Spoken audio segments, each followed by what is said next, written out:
दोस्तों कल मैंने आपको कहा था कि बॉक्स ऑफिस आज हिलने वाला है डेडपुल और वोल्वरिन की दहाड़ से। मुझे लगा था सिर्फ इंडिया में हिलेगा, लेकिन पूरी दुनिया में बॉक्स ऑफिस दहल गया। आप इसकी पहले दिन की कमाई के बारे में सुनोगे ना तो आप हैरान रह जाओगे। हमारे इंडिया की जो सक्सेसफुल मूवीज़ हैं जैसे बाहुबली होगी, पठान होगी, जवान होगी, इन्होंने 1000 करोड़ रुपए से ऊपर कमाई करी हुई है और इस कमाई को करने में इनको महीनों लग गए। डेडपुल एंड द वोल्वरिन ने एक दिन में 1000 करोड़ रुपए कमा लिया।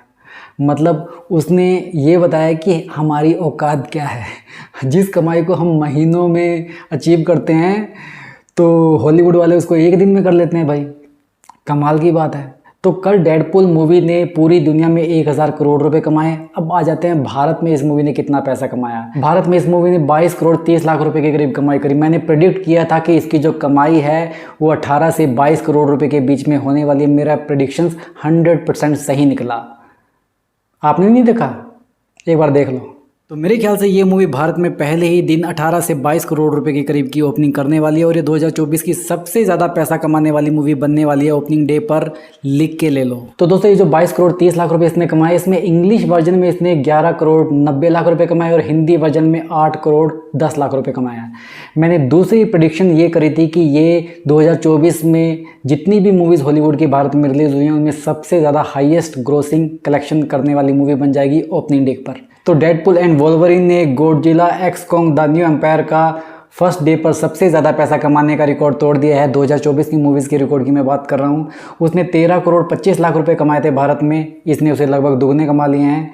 इंग्लिश वर्जन में उसने 5 करोड़ 75 लाख रुपए कमाए थे, इसने 11 करोड़ रुपए से ऊपर कमाए हैं। और हिंदी वर्जन में इसने 3.5 करोड़ रुपए कमाए थे, इसने 8 करोड़ रुपए से ऊपर कमाए हैं। इसी के साथ डेडपुल एंड वोल्वरिन का पहले दिन का डोमेस्टिक कलेक्शन हो चुका है 22 करोड़ 30 लाख रुपए और वर्ल्ड वाइड कलेक्शन हो चुका है 1000 करोड़ रुपए।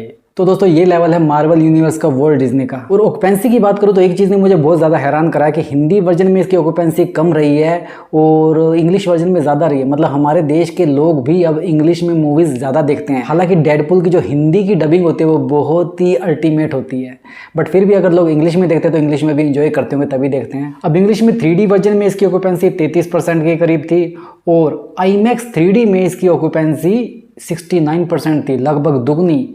और ऐसा ही हिंदी में भी हुआ है। हिंदी में सिंपल 3D में इसकी ऑक्यूपेंसी 24% थी और IMAX 3D में इसकी ऑक्यूपेंसी 71% थी, लगभग 3 गुना ज़्यादा। जिन लोगों ने इसको 4DX 3D में देखा था उनकी ऑक्यूपेंसी थिएटर में 71% थी।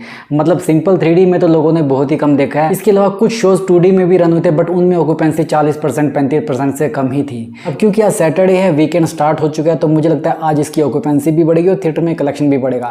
अगर मैं प्रेडिक्ट करूँ तो मुझे लगता है इसका कलेक्शन 35 करोड़ रुपये से ऊपर जा सकता है। अगर हिंदी वर्जन में इसकी ऑक्यूपेंसी 25% से ऊपर चली गई तो मुझे लगता है इसका कलेक्शन 40 करोड़ रुपये से ऊपर चला जाएगा आज सैटरडे।